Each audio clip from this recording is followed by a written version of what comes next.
Hello, Year 5s, and welcome to your spelling lesson. I hope that you've had a really good day of learning so far, and I hope that you are enjoying your team's activities. So we're going to be looking at our next couple of spelling words, our 10 new spelling words, which everybody is going to be doing. And we're going to be looking at going through them, and then I'll explain what you're going to be doing on Teams.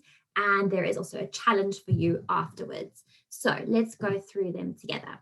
So here are your 10 words. We're going to go through them, the meanings of them, and then you're going to log on to your Teams and you're going to be doing your activities.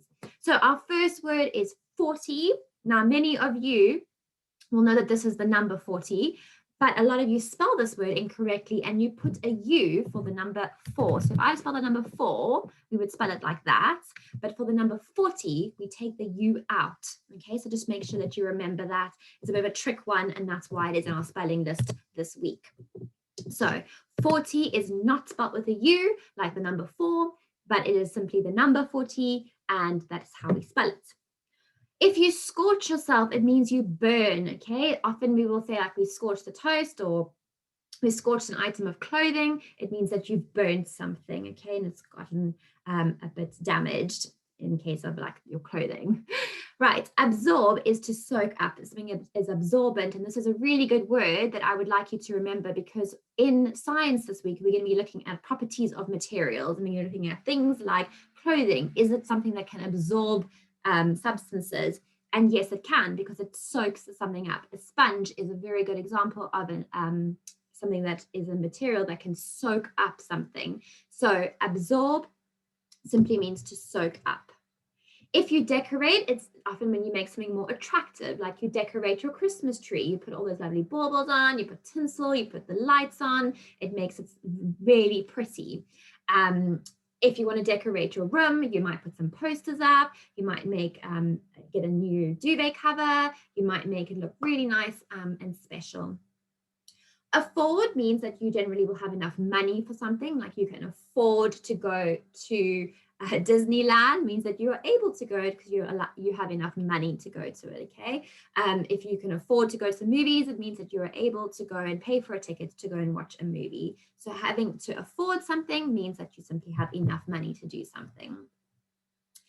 If something is enormous, it doesn't just mean it's big, it is very big, like the enormous mountain, the enormous volcano, it means it's a very big. So it's a nice descriptive adjective that we can be using in our writing instead of just saying it was a big mountain that I saw. We could say it was an enormous, gigantic mountain that I saw. So there was a lovely expanded noun phrase that we used, and really capturing those adjectives to be able to describe our nouns.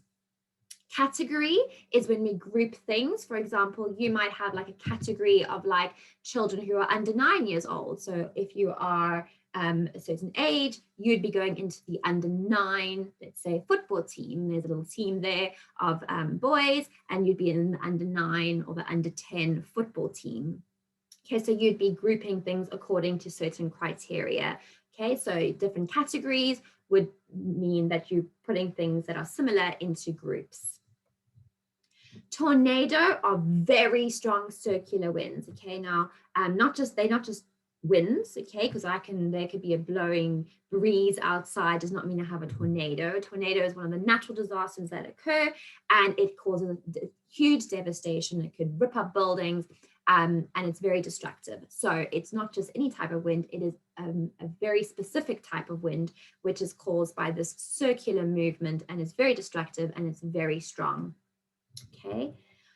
According means like as stated by, like according to researchers, okay, or according to research, is important to get enough sleep at night. All right. So we've used that word according in some of our writing pieces this year.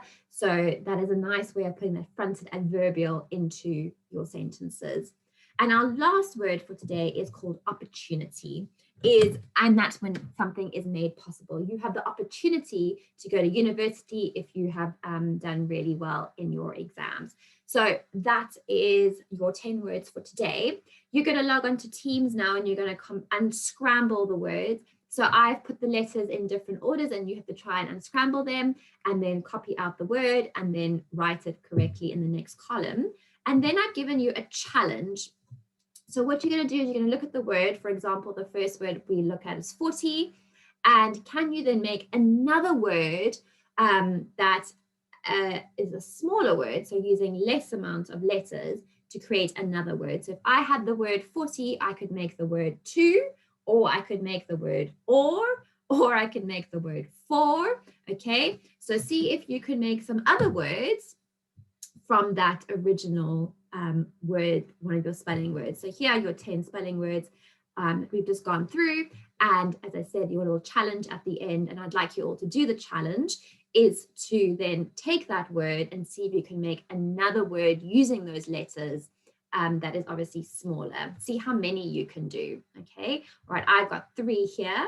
All right, but see if you can make as many different words that you possibly can with that one word that I've given you. So have a go at that. So it's on Teams now, so log on. Good luck, enjoy your spelling, really think about the words that you're writing down. Okay, I know it's a bit different because you're not actually physically writing out your words and you're typing them, but really have a think about them as you type them and see, because you will now be able to see if you've spelled it incorrectly, see where you've spelled it incorrectly so that you can practice for next time. So enjoy your spelling, and I hope you enjoy a wonderful day of learning.